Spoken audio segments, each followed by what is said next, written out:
Hey guys, welcome back to Mel's Galleria. I am sorry I've been away for a while, but I am back. Today we have some happy mail.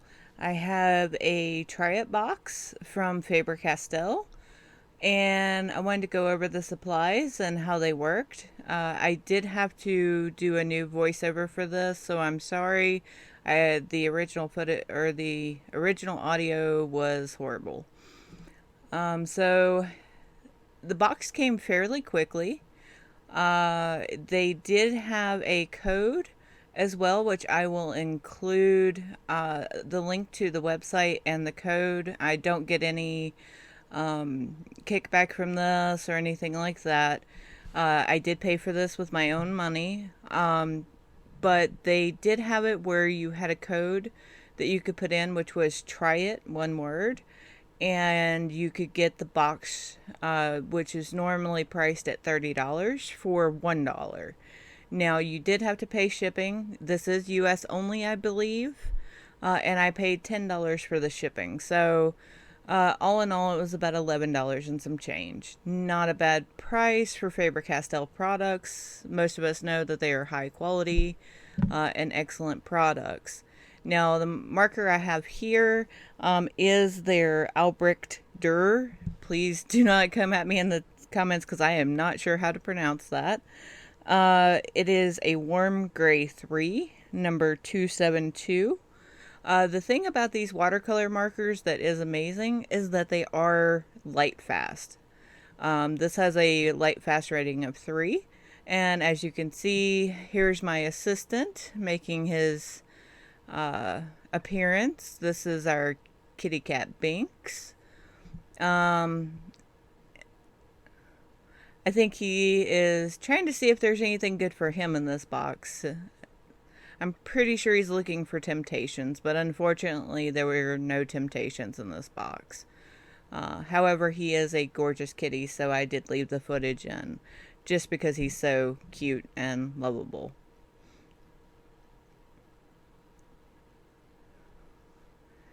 And now that he's decided that I can go ahead and continue filming, back to the Albrecht Dürer marker. Now this marker is a brush tip and a bullet tip. It does have a rather large brush and bullet tip. It is a very nice marker. Now I will say, if you like watercolor markers, unless you want your work to be light fast, I don't know if I would pay the price for these, but they are nice to use. I believe they run about $8, $5 to $8, depending on where you shop. So that alone was a pretty good price. This is the Faber-Castell Gelato. I believe the color is mango. I do love how the packaging is on this. It does kind of look like a chapstick, but it does have a nice gradient on the packaging. I did have to smell this and see if it had a scent to it, as some things, I'm very sensitive to smells, so sometimes I don't like things if they have any scent, but that had no scent whatsoever. Next thing in the box is the Faber-Castell 9000 series pencils. This is a 2B. They must have known that that's my favorite type of pencil, since that is the lead that they sent for both pencils. The other pencil that I got was the matte graphite in a 2B. That is actually a very interesting pencil to use, and I will swatch these later in the video. But I have to say, I do like the matte graphite versus regular graphite. These pencils are about $2 a piece, give or take, wherever you're getting them from. I did end up also getting 2 erasers. I guess they knew I'm also very much, or that I do a lot of erasing. The next thing in the box is the Faber-Castell pens. One of them is the XS 0.1 fine liner in black, which is The one that I will be showing first, it has a very, very tiny nib. The camera does not pick it up very well. The other one is a Faber-Castell brush pen in black. Now, I will say I did purchase a pack of Faber-Castell fine liners quite a few years ago, and the brush pen that was in that one, for some reason, frayed after very little use on smooth paper. So we'll see if this pen also does that. I'm not sure. That was the only one I ever tried, and for some reason the nib frayed. The next item in the box is a Polychromos, which we all know are the best of the best. This is Scarlet Red, number 118, and this does have 3 stars as well. Coincidentally, I do have the 24 pack of Polychromos, and I will say I do not have this color. So, it's a nice addition to my current set. The last art supply in the box is the Albrecht Durer watercolor pencils. This is in phthalo blue. It has number 8200-110, and this also has 3 stars. I have not tried those, so this will be the first experience. This is also a list of all the sample paper that came in the box. So there were quite a few different samples of different sizes of paper and different colors.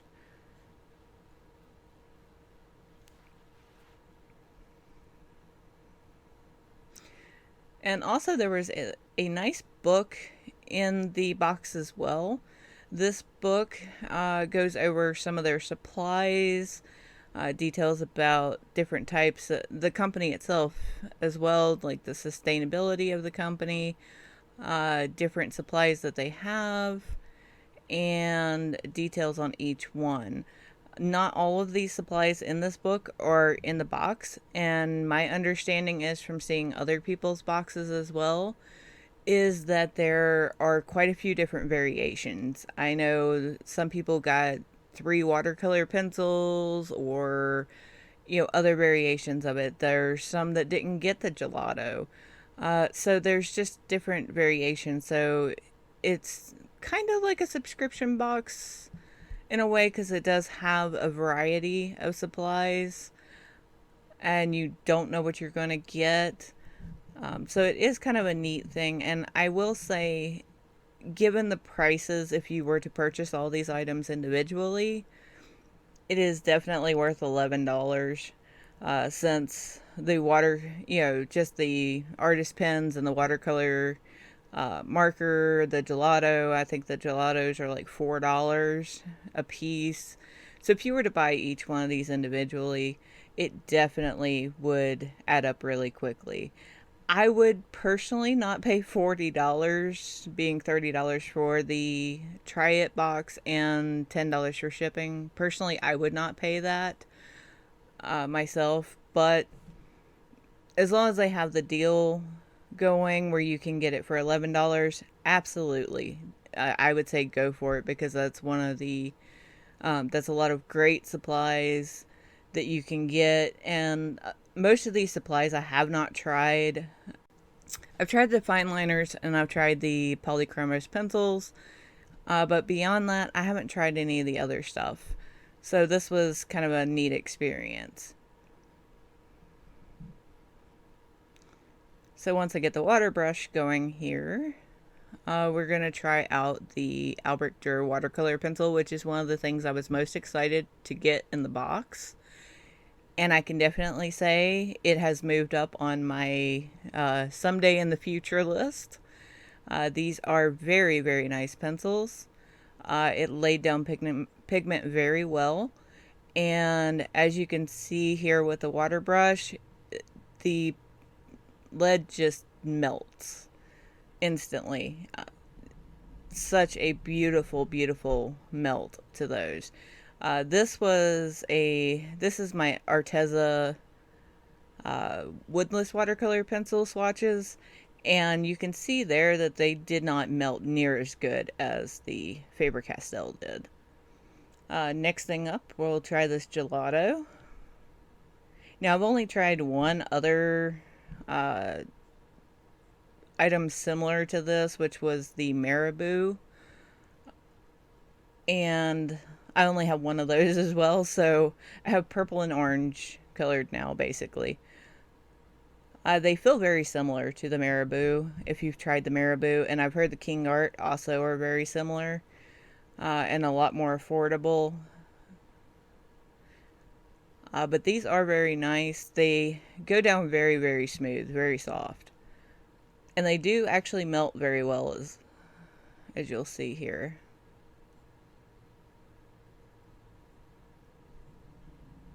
Since I only have two colors, I haven't exactly done any art with these, but I will try to incorporate them in some sort of multimedia piece in the future.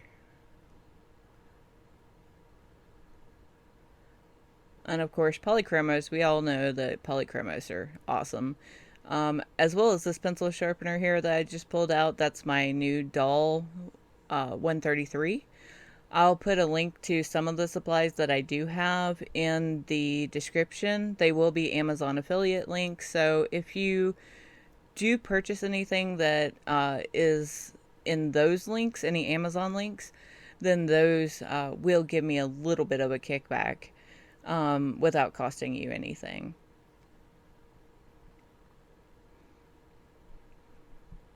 But I do highly recommend the Dahle 133 sharpener as well. I will talk about it more in future videos. But one great thing about that sharpener in particular is that you can adjust how much of a point you get on your pencils. It does hold your pencils for you to keep them stable. And I found that, especially with, say, Prismacolors, they are much better. I find I don't have as many broken leads using the Dahle 133 versus any other sharpener that I have. And the other great thing about that sharpener, even though this is a Faber-Castell video, I will say it does have a 2-year warranty. And from what I understand, the manufacturer is really good about sticking with those warranties. So if you do need a sharpener, that would be one I would highly recommend. Now this is the Pitt, this is the matte graphite pencil. And as you can see, for a 2B, that is a very dark lead. It does get a nice dark color. Now this is also a 2B in the 9000 series. Which is a great pencil, but you can tell the difference in the depth of the color. The regular 2B 9000 pencil, I mean, it gets just a gray color because of all the reflection, but where the other pencil is matte, it gets very, very dark color without that reflection. And that's one thing I don't love about using graphite pencils in particular. I don't love the shininess. So I might be getting more of those matte pencils eventually. Now this is the brush pen. You can get some very decent small lines, as you'll see when I use the small fine liner. The small fine liner does get pretty close to the size that I was able to accomplish with that pen.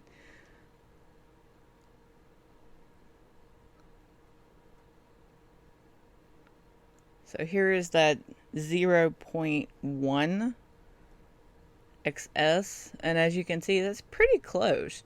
So you can get a good variety of lines with the Faber-Castell brush pen. Now, I did not get around to testing the water on those pens. If I remember correctly, they did bleed some when I tried them in the past with water, so I would recommend testing it yourself before using those with your watercolors or anything like that, or markers. And if they do bleed, make sure that you either put them on last or make sure that they're very, very dry. I would probably do it last just to make sure that you don't smudge the ink. Now, I will say this marker was extremely juicy at first, so you'll see how this marker looked a lot darker and then gets lighter. It was extremely juicy. But this lighter color here is what color the marker actually is. Which still, that a gray, watercolor would be nice for creating shadows, things like that. I have used it a few times since then, and it is a very, very nice marker to use. One thing about it is permanent once it is dry.